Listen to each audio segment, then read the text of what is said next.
Hi friends and families, எல்லாம் எப்படி இருக்கீங்க? பொதுவாக நம்ம சேனல்லையும் சரி, இல்லை வேற ஒருத்தவங்க சேனல்லையும் சரி, நம்ம வீடியோ பார்த்து அந்த படத்தில் இருக்கிற கதையை தான் புரிஞ்சுப்போம். ஆடியோ மட்டுமே கேட்டாவே இந்த படம் புரியும் அப்படின்னு ப்ரூஃப் பண்ணுற வகையில் இந்த படத்தை நான் நிறைய பண்ண போகிறேன். எப்படி வரும்னு எனக்கு தெரியல. நல்லா இருந்துச்சுன்னா நீங்கள் தான் கமெண்ட்டில் சொல்லணும். ஏன்னா எனக்கே இது ஒரு எக்ஸ்பெரிமெண்ட்டாக பண்ணி பார்க்கணும்னு ஆசை. ஆடியோ மட்டுமே கேட்டு இந்த கதையை புரிஞ்சுக்க முடியுமா அப்படின்னா நம்ம அதை பண்ணி பார்ப்போம். அதனால தான் இந்த படத்தை நான் எடுத்துகிட்டு வந்திருக்கேன். இன்னைக்கு நம்ம பார்க்க போகிற படம் ஒரு ஆக்ஷன் கலந்த சைஃபை படம். விறுவிறுப்புக்கு ஒரு பஞ்சமே இருக்காது. படத்தோட ஒன்லைன் என்னன்னா, ஃபியூச்சர்ல இருக்கிற மக்கள்களை ஏழிலாம் அழிச்சிட்டு இருக்கு. 5 லட்சத்துக்கும் மிக குறைவான மக்கள் தான் அங்க இருக்காங்க. அந்த ஃபியூச்சர்ல இருக்கிற மக்கள் பிரசன்ட்டுக்கு வந்து இந்த பிரசன்ட்ல இருக்கிற மக்களையும் கூட்டிட்டு போய் ஏழை கிட்ட சண்டை போட்டு அந்த ஃபியூச்சர்ல இருக்கிற மக்களை காப்பாத்தினாங்களா இல்லையா, இந்த ஃபியூச்சர்ல இருக்கிற மக்களை ஏன் இந்த ஏலியன் தாக்குது, எங்க இருந்து வந்துச்சு, எப்படி வந்துச்சு, பயங்கரமான ஆக்ஷன் சீக்வன்சஸ், இந்த கிராபிக்ஸ் எல்லாம் சும்மா செதுக்கி வச்சிருப்பாங்க. ஃபீலிங்ஸ்க்கும் குறையே இல்லை. அப்படி எல்லாத்தையுமே ஒன்னா சேர்த்து போட்ட படம் தான் த டுமாரோ வார். ஓபன் பண்ணா வானத்துல இருந்து மக்கள்லாம் பொத்து பொத்துன்னு விடுறாங்க. இந்த பில்டிங்லயும் தரையிலையும் கீழே விழுந்து செதறி சாகுறாங்க. அதுல சில பேர் ஸ்விம்மிங் பூல்ல விடுறாங்க. அப்படி ஸ்விம்மிங் பூல்ல விழுந்து தப்பிக்கிறவர் தான்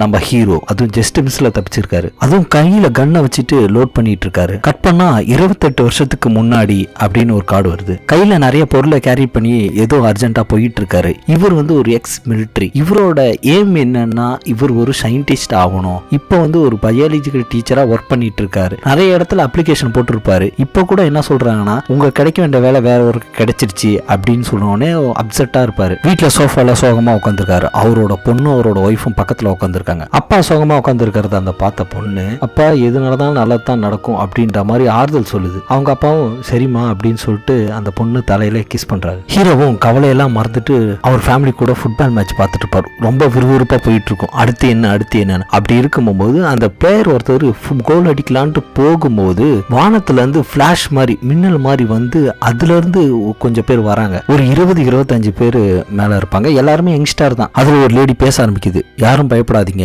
நாங்க ஃபியூச்சர்ல இருந்து வரோம். எங்களால அந்த வாரம் சமாளிக்கவே முடியல. அதுக்கு கண்டிப்பா உங்களோட உதவி தேவை அப்படின்னு உதவி கேட்டு வந்திருப்பாங்க. இன்னும் ஒரு 10-11 மாசத்துல மனித இனமே அழிய போகுது. அதுக்கு கண்டிப்பா உங்களோட உதவி தேவை. ஏலியன்ஸ்ட எங்களால மட்டுமே சண்டை போட முடியாது. எங்களோட கடைசி ஆயுதமும் நம்பிக்கையும் நீங்க தான் அப்படின்ற மாதிரி சொல்லுது. இதை டிவில பாக்குற மக்கள் எல்லாருமே பார்த்து முழிச்சிட்டு இருக்காங்க, என்ன பண்றதுன்னு தெரியாம. வேர்ல்ட்ல இருக்கிற நியூஸ் சேனல்ஸ் எல்லாம் என்ன சொல்றாங்கன்னா, இந்த ஃபியூச்சர்ல இருந்து வந்தவங்களுக்கு கண்டிப்பா நம்ம ஹெல்ப் பண்ணணும் அப்படின்ற மாதிரி சொல்றாங்க. முன்னாடி அனுப்பி விட்டுருப்பாங்க. அப்படி முன்னாடி அனுப்பி விட்ட சோல்ஜர்ஸ் எல்லாம் யாரும் திரும்பி வந்திருக்க மாட்டாங்க. இப்படியே கொஞ்ச நாள் போயிட்டு இருக்கு. நம்ம ஹீரோ தான் ஒரு பயாலஜிக்கல் டீச்சர் இல்லையா, அதனால லெசன் எடுத்துட்டு இருக்கும்போது அங்க யாருமே இன்ட்ரெஸ்டாவே இல்லை. ஏன்னா ஃபியூச்சர்ல நாங்க எப்படியா இருந்தாலும் சண்டை தான் போட போறோம், அதுக்கு எதுக்கு படிச்சுக்கிட்டு அப்படின்ற மாதிரி வேண்டாதப்பா பேசிட்டு இருப்பாங்க, உட்காந்துருப்பாங்க. சரி பசங்கள்கிட்ட கொஞ்சம் ஃப்ரெண்ட்லியா இருப்போம் அப்படின்ட்டு நம்ம ஹீரோ டைம் ஸ்பெண்ட் பண்ணிட்டு இருக்காரு. உங்களுக்கு வேற ஏதாவது டவுட் இருந்தா கேளுங்க அப்படின்ற மாதிரி நம்ம ஹீரோ கேட்க, அதுல ஒரு பையன் கருப்பா இருப்பான். அந்த பையன் சொல்றான், எனக்கு ஒரு டவுட் சார் அப்படின்னு. நீ எதை பத்தி டவுட் கேட்க போறேன்னு எனக்கு தெரியும், எரிமலையை பத்தி தான் சார் அவன் கேட்க போறான் அப்படின்ற மாதிரி சுத்தி இருக்கிற பசங்க எல்லாம் சொல்றாங்க. இந்த பையனுக்கு எரிமலைனா ரொம்ப பிடிக்கும். அப்போ ஹீரோவோட போனுக்கு ஒரு நோட்டிபிகேஷன் வருது, எமர்ஜென்சி அலர்ட் அப்படின்னு சொல்லி. அதுல என்ன அப்படின்னா, நீங்க ஃபியூச்சர் போறதுக்கு செலக்ட் ஆகிருக்கீங்க. அந்த சோல்ஜர் டீம் இவருக்கு மெசேஜ் அனுப்பிச்சிருப்பாங்க. உடனே நம்ம ஹீரோவும் அந்த இடத்துக்கு போயிடுறாரு. சோல்ஜர் கிட்ட அவர் செக் பண்ணும்போது இன்னும் ஒரு 7 வருஷம் தான் இவர் உயிரோட இருப்பாரு. அங்க செக் பண்ணும்போது டிஸ்பிளே ஆகும், இவரோட டெத் ஆஃப் சர்டிபிகேட் அப்படின்னு ரிசீவ் ஆயிருக்கும். அதாவது இந்த சோல்ஜர் டீம் கூப்பிடுற எல்லாருமே கொஞ்சம் வருஷத்துல ஃபியூச்சரே பார்க்காம, அதாவது இவர் இருக்காருன்னா இவரோட ஃபியூச்சரை பார்க்க முடியாது அப்படின்னு, அதாவது 30 வருஷம் கழிச்சு இவர் பார்க்க முடியாது இல்ல, 7 வருஷத்துல தானே சாவ போறாரு. அதனால இந்த மாதிரி கேட்டகரியில இருக்கிறவங்க, கொஞ்சம் வருஷத்துல சாவ போறவங்கள மட்டும் இந்த மாதிரி வார்க்கு அனுப்புறாங்க இந்த சோல்ஜர் டீம். அவரோட லெஃப்ட் ஹேண்ட்ல ஒரு பேண்ட் மாதிரி ஃபிக்ஸ் பண்றாங்க. அந்த சோல்ஜர் டீம்ல ஒரு பொண்ணு சொல்லுது, இன்னும் ஒரு 24 மணி நேரம் டைம் இருக்கு, அதுக்குள்ள உங்களோட வேலையெல்லாம் முடிச்சிட்டு வாங்க. இந்த பேண்டை ஃபிக்ஸ் பண்ணி 7 நாள் நீங்க ஃபியூச்சர்ல இருக்கலாம். அந்த 7 நாள் தாண்டி நீங்க இருக்கும்போது அந்த பேண்ட்ல ஒரு சென்சார் இருக்கும். அந்த சென்சாரே உங்களை ஆட்டோமேட்டிக்கா இங்க பிரசன்ட்டுக்கு கொண்டு வந்துரும் அப்படின்ற மாதிரி அந்த பொண்ணு சொல்லுது. நம்ம ஹீரோ வீட்டுக்கு போறாரு. வீட்டுல அவங்க ஒய்ஃப் என்ன சொல்றாங்கன்னா, நீ போவாதீங்க, எப்படியாவது இதுல இருந்து தப்பிச்சிருங்க, உங்க அப்பாக்கு தான் எல்லாமே தெரியும், அவர்கிட்ட போனீங்கன்னா நீங்க கண்டிப்பா தப்பிக்கலாம் அப்படின்ற மாதிரி சொல்லுவாங்க. நாட்டுக்காக தானே, நீ போராடுங்க அப்படின்னு சொல்லாம ஏன் அவங்க ஒய்ஃப் இப்படி சொல்றாங்கன்னா, போனவங்க யாருமே உயிரோட வந்தது இல்லை, அப்படியே வந்தாலும் கை கால் இல்லாம தான் வருவாங்க, அதனால நீ போவாது அப்படின்ற மாதிரி அவங்க ஒய்ஃப் அவங்களோட நிலைமையில இருந்து அதை சொல்லுவாங்க. ஒன்ஸ் இந்த சோல்ஜர் டீம் யாராவது அப்பாயின்மெண்ட் பண்ணிட்டானா அவங்க போலோனா அதுக்கான தண்டனையை கண்டிப்பா அவங்க ஃபேமிலியோட அனுபவிக்கணும் அப்படின்றது தான் இதோட ரூல்ஸ். நீ சொன்ன ஒரே காரணத்துக்காக தான் நான் எங்க அப்பாவை பார்க்க போறேன், ஏன் போக மாட்டாருன்னு பார்த்தாங்கன்னா, சின்ன வயசுல உங்க அப்பா இவங்க எல்லாத்தையுமே விட்டுட்டு போயிருப்பாங்க, இவர் கஷ்டப்பட்டு வளர்ந்துருப்பாரு, அதனால நான் போக மாட்டேன் அப்படின்னு சொல்லுவாரு. அங்க போயிட்டு தன்னோட அப்பாட்ட கூட வேண்டாம் வெறுப்பா தான் பேசிட்டு இருப்பாரு. இதை எப்படியாவது கழட்டி விடுங்க, இதுல இருந்து என்ன தப்பிக்க விடுங்கன்னு கேட்பாரு. சரி நான் நான் கண்டிப்பா பண்றேன் அப்படின்னு. இவங்க அப்பா யாருன்னு கேட்டானா இவர் ஒரு மெக்கானிக், எலக்ட்ரிஷியன் அப்படின்னு நிறைய சொல்லணும். இப்போ கூட ஒரு கவர்மெண்ட்டுக்கே தெரியாம ஏரோப்ளைனை செஞ்சுட்டு இருப்பாரு. ஆனா நம்ம ஹீரோ சும்மா தானே இருக்கணும். சும்மா இல்லாம பழசெல்லாம் ஞாபகப்படுத்துறாரு. இதே மாதிரி ஏன் எங்களை விட்டு போனீங்க, நீங்க விட்டு போனதுக்கு அப்புறம் எங்களுக்கு எவ்வளவு கஷ்டம் தெரியுமா அப்படின்ற மாதிரி பழசெல்லாம் சொல்றாரு. அவங்க அப்பாவும் இதெல்லாம் சமாதானப்படுத்துறாரு. என்னோட சூழ்நிலை அப்படி இருந்துச்சு, அவர் சொல்ல வர்றதை கூட இவர் முழுசா கேட்காம இல்ல உங்ககிட்ட இருந்தா நான் தப்பிக்கணும் எனக்கு அவசியம் இல்லை அப்படின்னு சொல்லிட்டு வெளில கோச்சிக்கிட்டு போறாரு. வீட்டுக்கு போயிட்டு அவங்க ஒய்ஃபு கிட்ட இல்ல நான் கண்டிப்பா நான் ஃபியூச்சர்ல போய் நான் ஹெல்ப் பண்ண போறேன் அப்படின்ற மாதிரி சொல்றாரு. அவங்க குழந்தைகிட்டும் போய் சொல்றாரு நான் உங்களை கண்டிப்பா மிஸ் பண்றேன் அப்படின்ற மாதிரி சொல்லிட்டு அங்க இருந்து கிளம்பி சோல்ஜர் சொன்ன இடத்துக்கு ரீச் ஆகுறாரு. இவரை மாதிரியே கொஞ்சம் வருஷத்துலயே சாவ போற இந்த மக்கள் செலக்ட் பண்ணி இந்த சோல்ஜர்ஸ் இங்க வந்து வச்சிருக்காங்க. அந்த இடத்துல இந்த சீஃப் பேசுறாரு, நீங்க ஒரு பெரிய வேலையை செய்ய போறீங்க, எப்படின்னா இது ஒர்க் ஆக போகுது அப்படின்றதெல்லாம் சின்ன சின்ன விஷயம் தான் எக்ஸ்பிளைன் பண்ணிட்டு இருக்காரு. ஃபியூச்சர்ல இருந்து வந்திருக்கிற சோல்ஜர் ஒரு 30 வயசுக்கும் குள்ளதான் இருப்பாங்க. அதாவது இங்க இருந்து ஃபியூச்சருக்கு போறவங்க உயிரோட இருக்க மாட்டாங்க. இதுதான் அந்த கான்செப்ட். ஏன் இந்த ஃபியூச்சர்ல இருக்கிறவங்க ஃபியூச்சர்ல இருந்து வந்தவங்க இங்க நம்ம பிரசன்ட்ல பிறந்திருக்கவே கூடாது. அதாவது இங்க இருந்து ஃபியூச்சருக்கு போறவங்க இறந்துருக்கணும். அதாவது நம்ம ஹீரோலாம் 7 வருஷத்துல இறங்க போறோம்னு சொன்னாலாம் அந்த கேட்டகரியில தான் இவங்க எல்லாமே இருப்பாங்க. ஏன் அப்படி இவங்க ஃபியூச்சர்ல இவங்களை மீட் பண்ண முடியாதான்னு கேட்டா மீட் பண்ணா பெரிய பிரச்சனையாகும். அதை தடுக்கிறதுக்காக தான் இந்த இடத்துல நம்ம ஹீரோக்கு ஒரு ஃப்ரெண்டு கிடைக்கிறாரு. அங்க பாத்தியா அந்த பிங்க் கலர் டிஷர்ட் அவன் தான். அவன் யாரு அப்படின்னு ஹீரோ கேட்கும்போது நம்மலாம் இங்க ஏன் வரோம் அப்படின்னு ஃபீல் பண்ற அதே நேரத்துல அவன் 2 தாட்டி போயிட்டு வந்திருக்கான். இப்ப 3ஆவது தாட்டி வாலண்டியரா வந்திருக்கான் திருப்பி போறதுக்காக. இந்த போர்ட்டல் எப்படி ஒர்க் ஆகுது அப்படின்னு ஒருத்தன் சொல்லிட்டு இருக்கான். இந்த ஃபியூச்சர்ல ஒரே ஒரு இடத்துல, அதுவும் இந்த ஏலியன்ஸ்லாம் அட்டாக் பண்ண முடியாத இடத்துல தண்ணிக்கு நடுவுல வச்சிருக்காங்க. அது ஒண்ணு தான் இருக்கு. அதுவும் ஏதோ டேமேஜ் ஆயிடுச்சுன்னா அவ்வளவுதான் அப்படின்ற மாதிரி அவன் சொல்லிட்டு இருப்பான். உடனே அலாரம் அடிக்குது, எல்லாமே ரெடி ஆயிட்டு இருக்காங்க. இங்கே ஒரு போர்ட்டல், அதாவது தலைக்கு மேல ஒரு வால்ல ஓபன் ஆகும். அதை பார்க்கும்போது ஏதோ டைம் டிராவலர் மாதிரி தான் தெரியுது. உள்ள ஏதோ அப்சர்வ் பண்ற மாதிரியும் இருக்கு. நீங்க இங்க இருந்து ஃபியூச்சருக்கு போனீங்கன்னா ஒரு 10 அடி தூரத்துல இருந்து தான் கீழே விழுவீங்க. அது லேசா பறக்கிற மாதிரி தான் இருக்கும் அப்படின்னு சொல்றாங்க. டைம் மிஷின் ஆன் பண்றாங்க. அதுல ஆனாய் 1 by 1 ஒருத்தவங்கள மேல இழுக்குது. அப்படி இழுத்துட்டு போகும்போதே நடுவுல திருப்பி ஸ்டெக் ஆகி நின்றுது.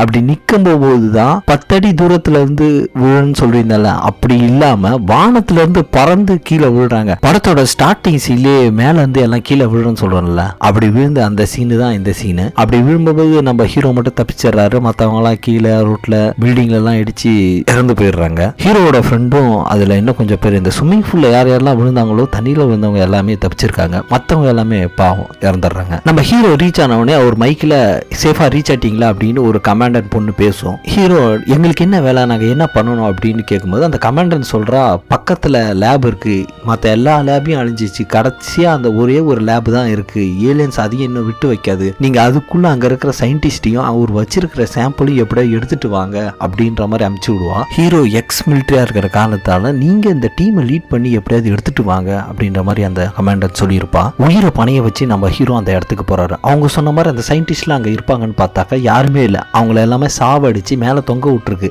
நம்ம ஹீரோ அந்த கமாண்டர்கிட்ட சொல்லும் போது அந்த பொண்ணு ரொம்ப டென்ஷன் ஆகுது. சரி நீங்க எப்படியா சாம்பிள் மட்டும் எப்படியா போய் எடுத்துட்டு வந்துருங்க அப்படின்ற மாதிரி சொல்லுது. நீங்க கொஞ்சம் பார்த்து ஜாக்கிரதையா இருங்க அப்படின்ற மாதிரி ஒரு அக்கறையில பேசுது. நீங்க இருக்கிற இடம் இன்னும் கொஞ்ச நேரத்துல பிளாஸ்ட் ஆக போகுது, எங்க ஆளுங்கெல்லாம் அங்க வந்துட்டு இருக்காங்க, கொஞ்சம் சீக்கிரம் கிளம்புங்க அப்படின்ற மாதிரி அந்த பொண்ணு சொல்லுது. அந்த இடத்துல இருந்து வெளியே வரும்போது தான் இந்த ஏலியனோட என்ட்ரி ஆகுது. பார்க்க வெள்ளை கலர்ல ஏதோ பெரிய பூச்சி மாதிரி இருக்கு. அது அட்டாக் பண்றதே வித்தியாசமா இருக்கும். ஒரு அம்போ ஈட்டு எரிஞ்சா எப்படி ஒரு ஆள் மேல குத்தி சாவமோ அது மாதிரி அது தலையை சுத்தி வச்சிருக்கு. அது கிட்டண்ட யார் போறாங்களோ இல்ல அவங்க கிட்டண்ட போய் அவங்கள தாக்கி இது சாவடிக்குது. இந்த ஏலியனோட வீக்னஸ் என்னன்னா தலையிலயோ இல்ல வயிற்றுலயோ அடிச்சா சாவும் அப்படின்ற மாதிரி இவங்க சோல்ஜர்ஸ் எல்லாம் வந்திருப்பாங்கல்ல முன்னாடி என்ட்ரு ஆவாங்கள அப்பயே சொல்லியிருப்பாங்க. இவங்க இருக்கிற இடத்துக்கும் அந்த ஏலியன்ஸ் எல்லாம் அதிகமா வர ஆரம்பிச்சிருது. அவங்க சொன்ன மாதிரி அந்த இடத்துல பிளாஸ்ட் பண்ண ஆரம்பிக்கிறாங்க. அப்படி போயிட்டு இருக்கும்போது ஒரு டனல்ல இவங்க டீம் மாட்டி இருக்கும். இதுல பாதி பேர் செத்துருவாங்க. அந்த டனல்ல சரி நம்ம ஹீரோ கூட வந்தவங்க அப்படின்றதால அவங்களுக்கு காப்பாற்ற போறதுல அந்த பிளாஸ்ட்ல மயக்கமாயி நம்ம ஹீரோ எப்படியோ தப்பிச்சிடுறாரு. கண்ணை திறந்து பார்க்கும்போது ஏதோ ஒரு இடத்துல இவரை ட்ரீட்மெண்ட் பண்ணிட்டு இருக்காங்க. கூட வந்த இவரோட ஃப்ரெண்டுக்கும் எதுவும் ஆகல. அந்த பிங்க் டிஷர்ட் சொன்னால அவருக்கும் எதுவும் ஆகல. அந்த பிங்க் டிஷர்ட்டை இதான் ஏற்கனவே வந்திருக்கியாப்பா, எதுக்கு நீ திருப்பி 3வது தாட்டி வந்திருக்க அப்படின்னு கேட்கும்போது நான் ஒரு கேன்சர் பேஷண்ட், இன்னும் ஒரு 6 மாசத்துல நான் சாவ போறேன், அதனால தான் நான் முன்னாடி திருப்பி வாலண்டியரா வந்திருக்கேன், இது ஒரு புது அனுபவமாகவும் நல்லா இருக்கு, என் சாவு என் கையில அப்படின்ற மாதிரி உணர்ச்சிவசமா பேசுறாரு. இப்படி இவங்க பேசிட்டு இருக்கும்போது இந்த கமாண்டன்ட் பொண்ணு நம்ம ஹீரோவை கூப்பிட்டு விட்டுருப்பாங்க. சாம்பிள்ஸ் எல்லாம் சேஃபா எடுத்து வந்ததுக்கு ரொம்ப ரொம்ப தேங்க்ஸ் அப்படின்ற மாதிரி பேசுறாங்க. இவங்க 2 பேரும் பேசிட்டு இருக்கும்போது தான் நம்ம ஹீரோக்கு தெரிய வருது இந்த பொண்ணு தான் இவரோட பொண்ணு அப்படின்னு தெரிஞ்சோன்னு ரொம்ப ரொம்ப சந்தோஷப்படுத்துல கிட்டண்ட போய் ஹக் பண்ண போறாரு. அந்த பொண்ணு கொஞ்சம் விலகி போறாங்க. பாசத்தெல்லாம் மனசுக்குள்ளேயே வச்சிருந்து நம்ம இங்க ஒர்க்குக்காக தான் வந்திருக்கோம் அப்படின்ற மாதிரி ஒரு ஸ்ட்ரிக்டா பேசிட்டு இருக்கு. எதனால இந்த பொண்ணு இப்ப இப்படி பண்ணுதுன்னு தெரியல. தன்னோட பொண்ணு இவ்வளவு பெரிய ஆளா வளர்ந்து நிறைய படிச்சிருக்கு அப்படின்ற மாதிரி எல்லாரும் மூலியமா கேள்விப்படுறாரு. அதை நினைச்சு மனசுக்குள்ளே சந்தோஷப்படுறாரு. இவங்க எல்லாத்தையுமே கைட் பண்ணி ஒரு கமாண்டண்டா இருக்காங்கன்னா அந்த பொண்ணு எந்த அளவுக்கு ஒரு ஸ்கில்டு பர்சனா இருப்பாங்க. அங்க இருக்கிற மத்த சோல்ஜர் கிட்ட இவரும் நம்ம கூட ஜாயின் பண்ணிக்க போறாரு. இந்த ஏலியன் ரஷ்யால உருவாச்சின்னு தான் சொல்றாங்க. எப்படி இந்த ஏசியா யூரோப்னு பல கண்ட்ரீஸ்ல பரவி இருக்குன்னு தெரியல. அந்த மேல் ஏலியனை அழிக்கிறதுக்கு மெடிசன் கண்டுபிடிச்சிருக்காங்க. அதே சமயத்தில் அந்த ஃபீமேல் ஏலியனை அழிக்கணும்னா அது முதல்ல வேணும். அது ஒண்ணுதான் இருக்கு. அப்படி அந்த ஃபீமேல் ஏலியனை போய் பிடிக்கணும்னா அதுக்காக தன்னோட உயிரை கூட கொடுக்கறதுக்கு தயாரா இருக்கிற மேல் ஏலியன்ஸ். இந்த ஏலியன்ஸ் எல்லாம் தாண்டி அந்த ஃபீமேல் ஏலியனை பிடிக்கணும் அப்படின்ற மாதிரி இவங்க எல்லாம் ஹெலிகாப்டர் எடுத்துட்டு புறப்பட்டு கிளம்புறாங்க. அந்த ஃபீமேல் ஏலியன் இருக்கிற இடத்த கண்டுபிடிக்கிறாங்க. அந்த குகை மாதிரி மண்ணுக்குள்ள இருக்கும். அங்க இறங்கறதுக்கு முன்னாடி பொண்ணு சொல்லிருக்கும், என்ன நடந்தாலும் நீங்க கீழே வராதீங்க அப்படின்ற மாதிரி சொல்லுவான். கீழே உள்ள சோல்ஜர்ஸ் எல்லாமே இழுத்துட்டு இருப்பாங்க. எவ்வளவு பேர் இழுத்தாலும் வெளியே வரல. அவ்வளவு ஸ்ட்ராங்கா இருக்கு அந்த ஏலியன். இதெல்லாம் பார்த்துட்டு தான் அந்த கமாண்டன்ட் பொண்ணு கீழே இறங்கி இருப்பா. அவளும் போய் கீழே மாட்டிக்கிட்டதால நம்ம ஹீரோ வேற வழி இல்லாம கீழே இறங்கி சண்டை போட ஆரம்பிப்பாரு. அதை எப்படியோ கட்டி போட்டுருவாங்க. அதை கட்டி போட்டு கூண்டுக்குள்ள அடைச்சி அதை எடுத்துட்டு போகணும். அதுதான் டாஸ்கே. அந்த ஏலியன் கிட்ட நம்ம ஹீரோ சண்டை போடும் போது அது தலைக்கு கிட்ட அந்த ஹீட்டி மாதிரி இருக்குன்னு சொன்னால அதை வச்சு அட்டாக் பண்ணலான்னு பார்க்கும். அதை எடுத்து திருப்பி அதுக்கே சொறி விட்டுறாரு. அவன் பொருள் எடுத்து அவனே போடணுன்ற மாதிரி பயங்கர சண்டை போட்டு அந்த கேஜுக்குள்ள அந்த ஏலியனை அடைச்சி மேல ஹெலிகாப்டர் வச்சு தூக்கிட்டு போயிட்டு இருக்கும் போது அதை சுத்தி இருக்கிற அந்த மேல் ஏலியன்ஸ் எல்லாம் பறந்து வருது. எப்படியும் உன விடமாட்டேன் அப்படின்ற மாதிரி பறந்து வந்து அட்டாக் பண்ண ஆரம்பிக்குது. அதுல ஒரு ஹெலிகாப்டர் போயிடுது. இந்த இன்னொரு ஹெலிகாப்டர்ல அந்த ரெக்க பிளேட்ல மாட்டி எல்லாம் செதறுது. இதெல்லாம் விஷுவலா பார்க்கும்போது படத்துல ரொம்ப சூப்பரா இருந்துச்சு. கீழே ஹீரோவோட பொண்ணும் பயங்கரமா சண்டை போட்டுட்டு இருக்காங்க. கார்ல துப்பாக்கி வச்சுட்டு இந்த பொண்ணு சுட்டுக்கிட்டே வருது. எப்படியோ நம்ம ஹீரோவோட பொண்ணு ஏலியன்ஸ்ல இருந்து தப்பிச்சிடுறாங்க. அப்படி தப்பிச்சு போய் ஒரு கடற்கரையிட்ட பேசிட்டு இருக்காங்க. நான் அவ்வளவு சொல்லி நீங்க எதுக்கு கீழே இறங்குனீங்க அப்படின்ற மாதிரி கேட்கும்போது என் பொண்ணு அங்க சண்டை போட்டுட்டு கஷ்டப்பட்டு இருக்கும், நான் மேல நின்று வேடிக்கை பார்த்துட்டு இருக்கிறதா. அப்பதான் அந்த பொண்ணு தன்னோட மனசுக்குள்ள இருக்கிறத சொல்ல ஆரம்பிக்குது. நீங்க என்ன பண்ணீங்க எங்களுக்கு அப்படின்ற மாதிரி. நீங்க எங்களை வேணான்னு சொல்லிட்டு விட்டுட்டு போயிட்டீங்க. நான் உங்களை விட்டுட்டு போறதா? அதுக்கெல்லாம் வாய்ப்பே இல்லை. நான் எப்படி உங்களை போய் விட்டுட்டு போவேன் அப்படின்ற மாதிரி நம்ம ஹீரோ சொல்றாரு. எனக்கு 12 வயசு இருக்கும்போது நீங்க சண்டை போட்டு போனீங்க. எனக்கு 14 வயசு இருக்கும்போது நீங்க டிவோர்ஸ் வாங்கிட்டு போனீங்க. எனக்கு 16 வயசு இருக்கும்போது ஹாஸ்பிட்டல்ல இருந்து கால் வந்துச்சு, உங்களுக்கு இதே மாதிரி ஆக்சிடென்ட் ஆயிடுச்சு அப்படின்னு சொல்லும்போது நான் கடைசியா ஐசியூல இருந்து வெளியே உங்களை பார்த்துட்டு இருந்தேன். நீங்க திருப்பி எங்க கூட வந்து சேர்ந்துடணும் அப்படின்னு நான் ரொம்ப கனவு கண்டுட்டு இருந்தேன். நீங்க இந்த உலகத்தை விட்டு போயிட்டீங்க அப்படின்ற மாதிரி ரொம்ப ஃபீலிங்கா அழுதுகிட்டே அந்த பொண்ணு பேசிட்டு இருக்கு. அப்ப அதை கேட்ட உடனே நம்ம ஹீரோக்கு ஒரே ஷாக்கிங்கா இருக்கு. நம்ம எப்படி இப்படி பண்ணோம், இப்படி இருந்திருக்கோம் அப்படின்னு. ஏன்னா இவரோட அப்பாவும் விட்டுட்டு போனதால தான் ரொம்ப கஷ்டப்பட்டு இவரும் வளர்ந்துருப்பாரு. அதே கஷ்டத்தை நானோட பொண்ணும் அனுபவிச்சிருக்கா அப்படின்னு போது தான் ரொம்ப ஃபீல் பண்ணிட்டு இருப்பாரு. இவங்க இங்க இருந்து கிளம்பி பேஸுக்கு போறாங்க. அந்த பேஸ் எங்க இருக்குன்னு பார்த்தா கடலுக்கு நடுவுல அந்த ஜம்ப்லிங்கும் கூட அங்கதான் இருக்கு. இந்த ஜம்ப்லிங் கூட அந்த ஃபியூச்சருக்கும் பிரசன்ட்டுக்கும் போயிட்டு வரதுக்கு இது மட்டும் தான் கடைசியா இருக்கு அப்படின்னு சொன்னால அதை தான் இவங்க யூஸ் பண்ணிட்டு இருப்பாங்க. இந்த ஃபீமேல் ஏலியனை எப்படி அழிக்கலாம் அப்படின்னு ரிசர்ச் பண்ணிட்டு இருப்பா நம்ம ஹீரோட பொண்ணு. நம்ம ஹீரோ அங்க போயிட்டு நான் ஏதாவது ஹெல்ப் பண்ணலாமா அப்படின்னு. ஏன்னா இவரு ஒரு சயின்டிஸ்டாக தான் ட்ரை பண்ணிட்டு இருப்பாரு. இவருக்கும் நிறைய சயின்ஸ் எல்லாம் தெரிஞ்சிருக்கும். 1000க்கும் மேற்பட்ட சாம்பிள்ஸ்களை டெஸ்ட் பண்ணி ஒரு வழியா கண்டுபிடிக்கிறாங்க. அந்த விஷத்தை கண்டுபிடிச்ச விஷத்தை நீங்க உங்க காலத்துக்கு எடுத்துட்டு போங்க. ப்ரொடியூஸ் பண்றதுக்கான ரிசோர்ஸ் இங்க எதுவுமே இல்லை, எல்லாமே அழிஞ்சு போச்சு. நீங்க தான் அங்க உருவாக்கி இந்த ஃபியூச்சருக்கு எடுத்துட்டு வரணும். இன்னும் கொஞ்ச நேரம் தான் இங்க நீங்க இருப்பீங்க. நீங்க நிகழ்காலத்துக்கு போவீங்க. ஏன்னா ஒரு சொன்ன 7 நாள் இங்க ஆயிடுச்சு, இதான் கடைசி நாள் அப்படின்ற மாதிரி அந்த பொண்ணு சொல்லும். அந்த விஷத்தையும் அவர் கையில கொடுக்கும். இவங்க பேசிட்டு இருக்கிற அதே நேரத்துல மயக்கத்துல இருந்த அந்த ஏலியனும் முடிச்சுக்குது. அந்த ஒரு ஏலியனை காப்பாத்துறதுக்காக மேல் ஏலியன் லட்சக்கணக்கில் அங்க குமியுது. அங்க இருக்கிற சோல்ஜர்ஸ் எல்லாருமே எப்படியோ சுட்டு தடுத்து பாக்குறாங்க, தடுக்க முடியல. அந்த மேல் ஏலியனை எப்படி அந்த ஃபீமேல் ஏலியனை காப்பாத்திடுது. நம்ம ஹீரோவோட பொண்ணும் தப்பிக்கிறதுக்காக வந்த பிளைனும் கிராஷ் பண்ணிடுது இந்த ஏலியன். இப்படி இவங்க தப்பிச்சு ஓடும் போது நம்ம ஹீரோவோட பொண்ணை ஏலியன் அட்டாக் பண்ணிடுது. பயங்கர வழியோட கத்திட்டு இருப்பா. நம்ம ஹீரோ அப்படியே துடிச்சு போயிடுவாரு. நான் உங்களை ஏதோ தப்பா பேசிட்டு தான் மன்னிச்சிருங்கப்பா அப்படின்ற மாதிரி ரொம்ப சென்டிமெண்டா 2 பேர் பேசிட்டு இருப்பாங்க. அவங்க இருந்த இடம் ஒரு ஜிக்ஸாக்கான இடமா இருக்கும். அந்த இடத்துல ஒரு ஏலியன் விழுந்துருது. வெயிட் தாங்காம கீழே அப்படியே அது சாயும் போது நம்ம ஹீரோ பொண்ணோட கையை பிடிச்சிட்டு இருப்பாரு. ஹீரோட பொண்ணு அவங்க அப்பாவை கண் கலங்கி பார்த்துட்டு இருப்பா. நீங்க எப்படியோ தப்பிச்சு போயிடுங்க அப்படின்ற மாதிரி. இந்த பக்கம் பார்த்தா கீழே ஏலியன்ஸ் கூட்டமா இருக்கும். நம்ம ஹீரோக்கு இன்னும் 10 செகண்ட்ல பிரசன்ட்டுக்கு போயிடுவாரு. கையில இருந்து நழுவி அந்த பொண்ணு ஏலியன் வாய்க்குள்ள கிட்டண்டா போவா. தன்னோட பொண்ணு உள்ள போறாளே அப்படின்னு சொல்லிட்டு ஹீரோ காப்பாத்தலான்னு போவாரு. அந்த 10 செகண்ட் முடிஞ்சிடும். இவரு பிரசன்ட்ல வந்துருவாரு. இந்த சீனை பார்க்கும் போது ரொம்ப ஹார்ட் டச்சிங்கா இருக்கும். பிரசன்ட்ல நம்ம ஹீரோ மயக்கத்துல இருந்து முடிச்சு பாக்குறாரு. சோல்ஜர்ஸ் கிட்ட தன் கையில வச்சிருந்த அந்த விஷத்தை அதிகமா ப்ரொடியூஸ் பண்ணுங்க, ஃபியூச்சரை நம்ம நம்ம போயிட்டு திருப்பி அதை அழிக்கலாம் அப்படின்ற மாதிரி சொல்லும்போது அதுல அந்த சோல்ஜர் சொல்றாங்க ஜம்ப் லிங்க் அங்க வந்து டேமேஜ் ஆயிடுச்சு, ஒர்க் ஆகல, அதனால இனிமேல் இப்போ யாருமே போக முடியாது, இனிமேல் நம்மளால ஒண்ணுமே பண்ண முடியாது அப்படின்ற மாதிரி சொல்றான். இங்க பிரசன்ட்ல நம்ம ஹீரோ மட்டும் தான் தப்பிச்சு வந்திருப்பாருன்னு பார்த்தாக்கா அவர் கூட இருந்த ஃப்ரெண்டும் அந்த பிங்க் கலர் டிஷர்ட் சொன்னால இப்பயும் தப்பிச்சு வந்திருக்காரு. ஹீரோக்கு ரொம்ப மனசு உறுத்திக்கிட்டே இருக்கும், என்ன பண்ண போறோம் தெரியாம முடிச்சிட்டு இருப்பாரு. அங்கிருந்து வெளியே வந்ததும் ஹீரோவோட ஒய்ஃப் ஹீரோவை பார்த்த உடனே அழுதிட்டே வந்து கட்டிப்பிடிப்பாங்க. இவளை போய் நம்ம எப்படி ஃபியூச்சர்ல விட்டுட்டு போனோம் அப்படின்ற மாதிரி குழப்பத்துல இருப்பாரு. ஹீரோவோட பொண்ணும் கையில ஏதோ சாட்டு வச்சுக்கிட்டு அவங்க அப்பாவை வெல்கம் பண்ணும். அவரோட ஒய்ஃப் கிட்ட நடந்த எல்லா விஷயத்தையுமே சொல்லிட்டு இருப்பாரு. அப்படி பேசிட்டு இருக்கும்போது தான் இவருக்கு ஒரு ஐடியா தோணுது. இப்பவே அந்த ஏலியன் எங்க இருக்குன்னு தெரிஞ்சு அந்த விஷத்தை வச்சு அதை சாவடிச்சிட்டா எப்படி இருக்கும், நம்ம பொண்ணும் சேஃபா இருப்பா, இந்த உலகமே இதுல இருந்து தப்பிச்சிரும் அப்படின்ற மாதிரி சொல்லிட்டு அந்த ஏலியன் எங்க இருக்கு அப்படின்ற மாதிரி யோசிச்சுட்டு இருப்பாரு. அந்த பிங்க் டிஷர்ட்டை போய் மீட் பண்ணுவாரு. ஏன்னா ஃபியூச்சர்ல 2-3 தாட்டி அவர் போயிட்டு வந்திருப்பாரு. நிறைய ஏலியனை சாவடிச்சு அந்த ஏலியனோட நகத்தை டாலரா தான் கழுத்துல போட்டிருப்பாரு. அந்த டாலரை வாங்கி ரிசர்ச் பண்ணும்போது தான் தெரிய வருது சைனாவோட எரிமலையில இருந்ததாகவும் அங்கிருந்து தான் இதெல்லாம் வந்தது அப்படின்ற மாதிரி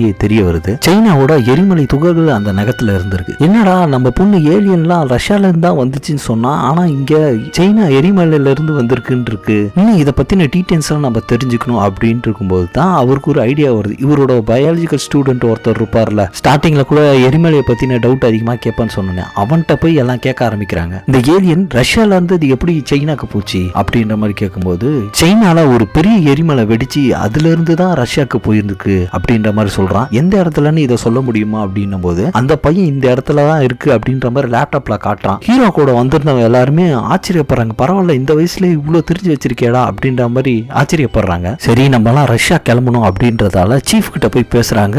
ரஷ்யால இந்த இடத்துல தான் அந்த ஏலியன் இருக்கு, அதை கண்டுபிடிச்சு நம்ம கொண்டுட்டோம்னா நம்ம ஃபியூச்சர்ல தப்பிச்சிடலாம் அப்படின்னும் போது நீங்க சொல்றதெல்லாம் ஏதோ ப்ரூஃப் இருக்கா, இதெல்லாம் நம்புற மாதிரியா இருக்கு அப்படின்ற மாதிரியும் சொல்றான். அது மட்டும் இல்லாம ரஷ்யால பார்டர் எல்லாமே க்ளோஸ் பண்ணிட்டாங்க, நீங்க எப்படி போக முடியும் அப்படின்ற மாதிரி சொல்றான். இப்ப நம்ம அங்க போகணும்னா ஏரோப்ளேன் தேவை, அதுவும் அன்அஃபிஷியலா யாருக்கும் தெரியாம, அப்படின்னா எப்படி போறது அப்படின்ற மாதிரி யோசிச்சுட்டு இருப்பாரு. அப்பதான் அவருக்கு ஞாபகம் வருது, அவரோட அப்பா கிட்ட கேட்டா கண்டிப்பா எல்லாம் நடக்கும் அப்படின்ற மாதிரியும் போய் கேட்கிறாரு. டீடைல்ஸ் எல்லாத்தையுமே சொல்றாரு, நடந்தது எல்லாத்தையுமே. அவரும் நான் கண்டிப்பா வரேன் அப்படின்ற மாதிரியும் ஒத்துக்கிறாரு. இவங்க இங்க இருந்து எல்லாம் கிளம்பி போறாங்க. அப்பதான் ஃபியூச்சர்ல இந்த வந்த சோல்ஜர்ஸ் எல்லாம் இந்த ஏற்கனவே அந்த விஷம் சொன்னால அது அதிக நம்பர்ல வந்து தயாரிச்சு இவங்க எடுத்துட்டு வந்து தராங்க. எப்படியோ கஷ்டப்பட்டு அந்த இடத்துக்கு இவங்க எல்லாமே போயிடறாங்க. அவன் சொன்ன இடத்துல, அந்த பையன் சொன்னான்னு சொன்னால அந்த இடத்துல இவங்க எல்லாமே பாம வச்சு அந்த இடத்துக்குள்ள பிளாஸ்ட் பண்ணி போய் பாக்குறாங்க. அங்க ஒரு ஏலியன் ஸ்பேஸ்ஷிப் இருக்கு. உள்ள போய் பார்த்தாக்கா இந்த ஸ்பேஸ்ஷிப்பை ஓட்டிட்டு வந்த ஏலியன் செத்து கிடக்கு. அதுக்குள்ள இந்த முட்டைகள் ஏலியன்ஸ் எல்லாம் நிறைய இருக்கு அந்த ஸ்பேஸ்ஷிப் முழுக்க.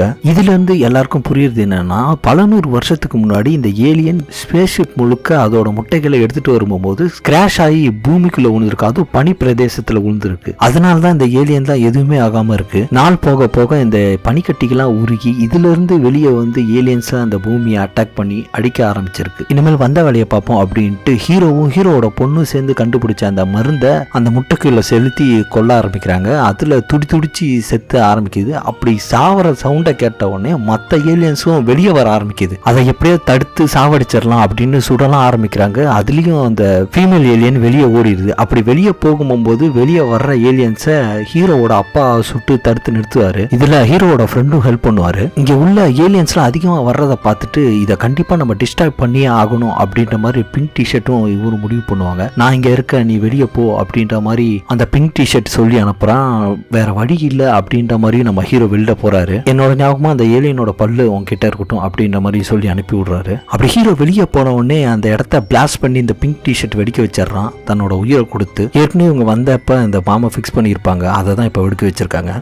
ஹீரோ வெளியே வந்தவொடனே அவங்க அப்பா சொல்றாரு, ஒரே ஒரு ஃபீமேல் ஏலியன் மட்டும் தப்பிச்சு போயிடுச்சு அப்படின்ற மாதிரி சொல்றாரு. அந்த ஒரு ஏலியன் மட்டுமே தப்பிச்சு போனா அந்த உலகத்தை அழிக்கிறதுக்கு வாய்ப்பு இருக்கு. ஏன்னா அதுவே இனப்பெருக்கம் பண்ணி நிறைய உருவாக்கும். அதனால நம்ம அதை கண்டுபிடிச்சு அழிக்கணும் அப்படின்ற மாதிரி தேட ஆரம்பிக்கிறாங்க எல்லாமே. ரொம்ப நேரம் தேடினதுக்கு அப்புறமா ஒரு இடத்துல அந்த ஏலியன் மாட்டிக்குது. அப்ப அவங்க அப்பாவை அட்டாக் பண்ண வர அந்த ஏலியனை தான் ஓட்டிட்டு இருந்த ஸ்னோ பைடரை வச்சு அதை அட்டாக் பண்ணி தப்பிக்க வச்சிடறாரு அவங்க அப்பாவை. இவங்க அதை என்னதான் அட்டாக் பண்ணாலும் அந்த ஏலியன்ஸ் ஆகவே மாட்டேங்குது. ரொம்ப போராட்டத்துக்கு அப்புறமா நம்ம ஹீரோ ஹீரோ அந்த கையில் வச்சிருந்த விஷத்தை அந்த ஏலியனோட கையில் வச்சிடறாரு. அப்பா இதோட சாக போகுது அப்படின்னு பார்த்தாக்கா அந்த கை அப்படியே உருகிட்டே இருக்கு. உடனே அந்த ஏலியன் அதை கடிச்சு துப்பிடுது. ரொம்ப அறிவான ஏலியனா இருக்குன்னு மிரண்டு போறாங்க. ஹீரோட அப்பா அதோட கண்ணில் அட்டாக் பண்ணி அது கண்ணு தெரியாதமா ஆக்கிடுவாரு. இப்போ அந்த ஏலியனுக்கு கண்ணு தெரியல, அது எப்படி திசை திருப்பி நம்ம கீழே விழுந்தாலும் பரவாயில்ல, அந்த ஏலியனையும் சேர்த்து கீழே விழ வைப்போம் அப்படின்னு நம்ம ஹீரோ ட்ரை பண்ணுவாரு. ஹீரோட கையில் அந்த பிங்க் டிஷர்ட் கொடுத்த ஏலியனோட நகை இருக்கும். இதை அட்டாக் பண்ணலான்னு நம்ம ஹீரோ வெயிட் பண்ணுவாரு. ஆனால் ஹீரோட அப்பா என்ன பண்ணுவாரோ அது திசை திருப்பி தன்னோட பக்கம் இழுக்கிறதுக்காக தன்னோட கையை